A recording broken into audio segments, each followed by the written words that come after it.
you're sort of like swooning about like the quality of Overwatch. Technically speaking, with the reduction to 5 players per team and like 1 less tank, it stands to reason that DPS players will have more freedom and therefore will also be more important. Probably, maybe some people say that we're probably going to go back more towards like how Overwatch was played early into its competitive experience. Is this something that still interests you? Are you going to try out Overwatch 2? So for my origin with Overwatch, I originally was not going to get the game unless it was free to play, because TF2 was free to play.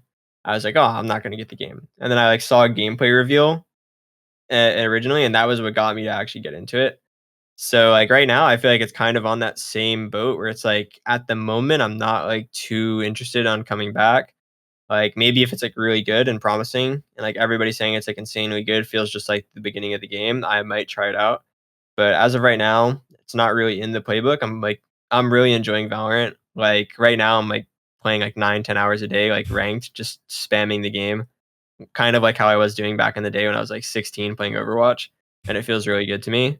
I mean, there's a lot of times where like things get frustrating in Valorant because like it is pretty random sometimes, but I mean, I'm still definitely enjoying the game. So right now I'm gonna keep going with Valorant. But I mean, there's always potential that I could come back. Not like it's not 100% obviously.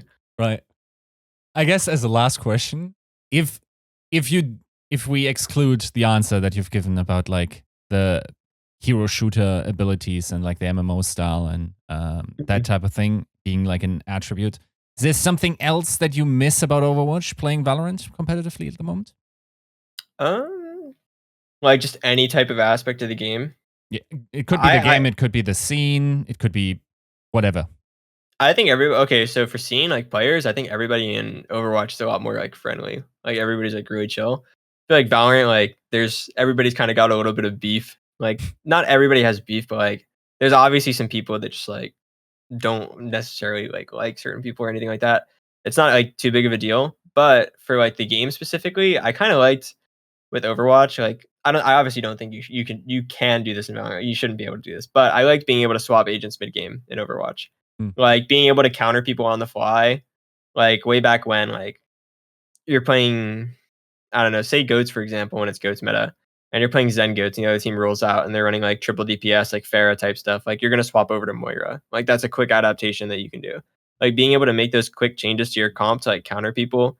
Like say they're running. I'm trying to think of another like way back when example, like maybe even before goats, like in dive metas. Yeah, say somebody rolls out on Pharah and you're running Tracer Genji. Like maybe this isn't a hero adaptation, but you're not going to try and sit there and focus the Pharah unless like the Mercy's flying low. You're going to try and like your Tracer and your like Genji are going to be focusing the Winston. Like you're going to put Discord on Winston. You're going to try and pressure their tanks enough to where you have to make the Mercy drop so you can focus the Mercy, or like make it so their lack of healing or like lack of precise damage is why they lose.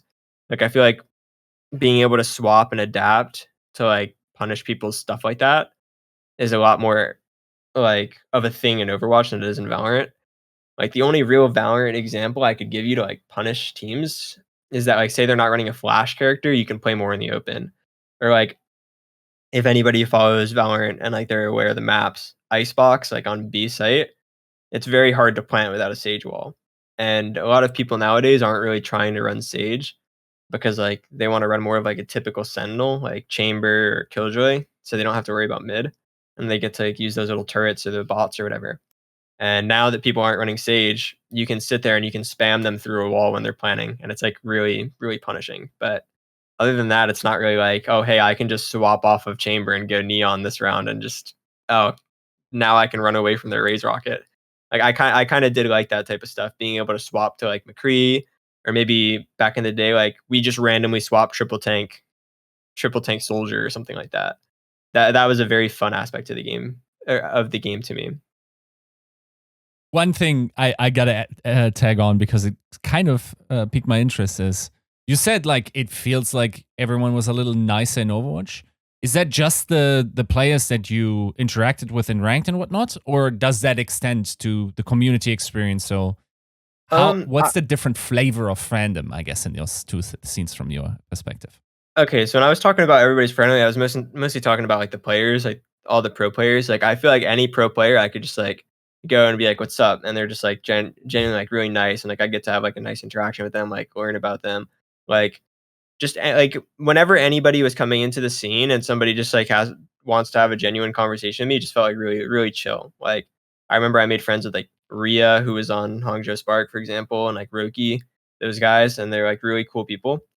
But for community, it's definitely very different. I think like I feel like Overwatch community is a little bit more critical on players. Obviously, like it's a different thing with like Valorant. I feel like Valorant, like the community kind of encourages the players to just be like unhinged and say whatever they want.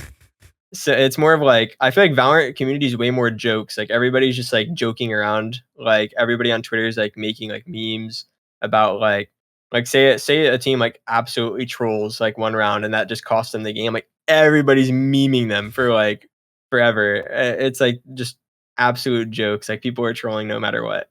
And I feel like Overwatch is a little bit less like trolly. Like it felt like at least from like the pro perspective, a lot of pro players felt like they're really like kind of like what's the word? It was like really strict. Like you felt like you couldn't make like a joke or like make anything like kind of funny because you felt like people would just like be upset at you. Like if you were messing around, like say I was friends with somebody on like this is a perfect example. I was friends with I'm trying to remember his name. One of the Chengdu players, right?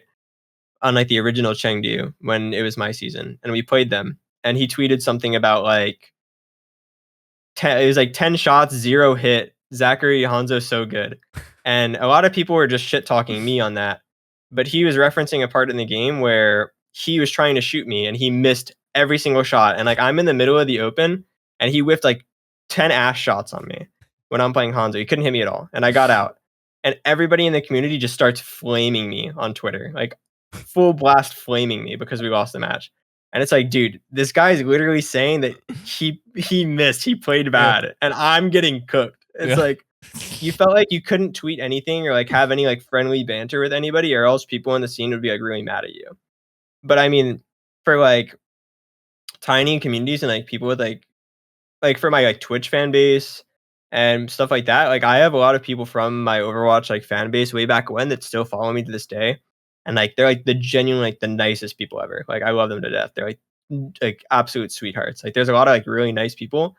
But I definitely think like the vibe with the whole community back then is like you definitely felt like you couldn't like make jokes or have like any sort of like fun because people would think like you're attacking another player. Like everybody wants to like treat their players like they're their baby or something like that. Like is like a good example. And if you're like messing with their baby, they get really defensive. But in Valorant, it's like everybody's just like it's completely unhinged. People are tweeting the most random like foul things. Like it's Yeah. crazy. Yeah. So I mean, I like both, but I definitely think if Overwatch felt a little bit less strict on like players maybe like making jokes or like having fun with their friends on socials, then it would have been like a little bit nicer. But a lot of the people in the community were definitely very nice and very welcoming for sure. What do you think is better content? I think Valorant's farming content way better. Yeah. I honestly don't think it's even close. Like there's like way more opportunities for you to farm content. Like everybody's just posting like clips of them like I could be playing like Zelsis, for example, and he can like just drop like 30 kills and he'll just like be tweeting like, oh, just like absolutely farmed like FaZe ZachaREEE or like Shazam or something like that. And he just milks it for content. Like everybody's just milking content off of each other. Like people will tweet something stupid and then everybody else replies something stupid to your tweet. It's like people are just farming everybody for content. Like if you can farm somebody for content in Valorant, you farm them for content. Like that's what everybody's doing. Any chance they have to use somebody else for content, you're using that person for content. It's just it's way more like what's the word? Like it's so just free. You can just do whatever and it just works. I don't know. Maybe it's just like because it's more mainstream right now. But I feel like Overwatch back then, like it was like it was mainstream in the gaming community, but I think gaming wasn't really mainstream. And that when like Fortnite came out, gaming kind of became like really mainstream. Like you have like actual athletes playing. You have like the Drake and Ninja collab, for example. Like, you have like a bunch of people from like, the actual mainstream world, like kind of promoting gaming. And then COVID, so now like everybody's just gaming anyway. I think like a lot of that like kind of I don't want to say the word clout, but like influencer type thing. It's like people are becoming more of like influencers, and they're doing like influencer type tactics to like spread their like name out there, and that's happening with Valorant. I feel like that wasn't really necessarily a thing in Overwatch, so that's definitely a big reason why Valorant's more of like a content farm. Nice. Do you think it has anything to do with maybe sometimes how things were enforced by the rules in the Overwatch League? Yeah, honestly, you can't stream during matches. Like a lot of the pro players, like that was a very big thing. Everybody talked about that way back then. Like if there's an Overwatch League going on, you can't stream. So it's like imagine your favorite streamer is XQC, for example. Probably a lot of people's favorite streamer. XQC on Dallas Fuel 2018. You can't wait for him to stream. Oh, sorry, Overwatch League's on. He doesn't play. He doesn't play for 3 more days, but Overwatch League's on, so you can't watch him stream this week. Mm.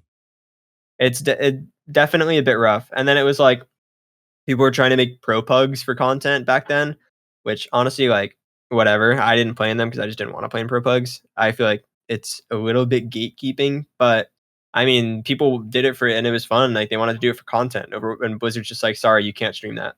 We're not going to let you stream pro pugs because it's not our matchmaking. And it's like people are trying to develop a way that they can make content that's like a bit more fun because like it's all pro players, are all friends, like they're kind of messing around and stuff like that. And now you can't. So it's like I definitely think there's less avenues to do it.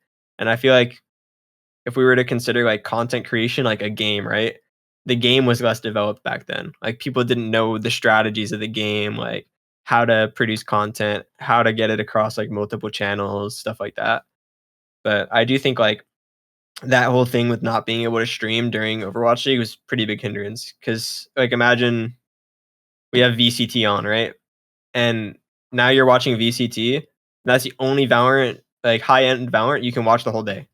Like, say one of the teams that you just don't want to watch, like, say you're a really big Sentinels fan, like you're a big Sentinels and Rise Nation fan, and VCT EU's on, and NA is not on, and now none of the NA players are allowed to stream. Content's just dead for all like the NA fans that don't watch EU. Like, you're definitely hindering your fan base. Like, the more I don't want to say quantity is better than quality because it's like not exactly how it is, but when you have quantity and you have options, like people are going to be watching. Like Blizzard, you're essentially just like back then making it so you have less things to watch. Like you can't pick what you want to watch. People always want options of what they can do. So making it so they don't have the option to watch other people than just the Overwatch League channel is a bit rough. All right. I guess as a short last yes no question, do you think, given like having played in both scenes, was Riot to manage Overwatch? Do you think it would be in a different position? I don't know. I mean, again, that's very hypothetical, but I mean, everybody's kind of going in on Blizzard nowadays. Like you back then when it's like 2017, you hear something about Blizzard, it's like, oh great, now it's 2021. Anytime you hear something about Blizzard, you just don't want to hear something about Blizzard. But I mean, I don't really know where exactly it went wrong with the Overwatch like development or where the game went. But I mean, I think, for example, like I think the Riot dev team's definitely more responsive, and they're definitely more into like catering to the community and what the community wants. Like I've been able to talk to like directly to Riot devs about like circuit of the game for like esports, some of the game balance. Like I can go in and just be like, hey, I think there's a little bit of a problem with X, and they'll hear me out on it and they'll listen to my opinion. And it's like with Overwatch, it was very hard to like get that type of feedback back. Like, for example, like a lot of people know Killinger because she was on like the Overwatch League ops, and it's like she'd come in, she'd hang out at like the Dallas facility, and she'd be like, "Hey guys, what are you guys like input on stuff? Like, we want to hear what you have to say about ranked, maybe about game design, stuff like that." And we give her stuff, and she's like, she can't really promise that they're gonna listen because it's like we have to go through like 2 other people to get it to the devs, and then we don't know if the devs really like it. And it's like it was hard to get them to budge on stuff because like they have their vision of the game where like they want it to be, and it's like we don't necessarily like fully agree with their vision. I think the only change I ever requested that went through was for Hammond, and it was like, with Doomfist the slam, when he slams you, it like pulls you up. When it first came out, it used to like stun. It was like a stun lock almost. Like you couldn't air strafe. Yeah. And then they fixed it and they made it so you can air strafe. It was the same thing with Hammond, right? If you got slammed by Hammond, you can't move for like 3 seconds and you just go like this. Yeah. And I was like, please change this. Please, please, please. I think I wrote it like at least 3 times in the pro player feedback channel of whatever Overwatch League Discord we were in. I was like, if you get slammed by Hammond, you are a 200 HP character. You are dead. Please let us air strafe. That's the only change that ever went through that I was like avid for. But with like Riot, it's like I know that they're like going out there and they're like they really just want to know what people want. And they're definitely more open to feedback. Like you have devs on Twitter, like Anna, like and Ziegler when he was here. I think he's stepped down like a few days ago or something like that. I don't remember if it was him, but like you have the devs out there on social media, like replying to players that are playing. They're listening to the community and stuff like that. It's definitely easier to like work with them, and you can tell that they're actively trying to like, what's the word, like for like typical business, the consumer. It's like they're going and they're catering to the consumer. That's the best way to put it. Like they want to make the consumer happy. Sweet. Now that's that for Overwatch and the comparison to Valorant. I think it's interesting for the community to sort of like have the insight of someone who played professionally on both sides. Thank you for that insight. Of course, if you want to also hear what Zach has to say about his Valorant career, you can check that out on our GGRecon Valorant channel, which will be showing up somewhere here. Thank you, Zach, for the Overwatch insight, and we'll be back with the Valorant stuff.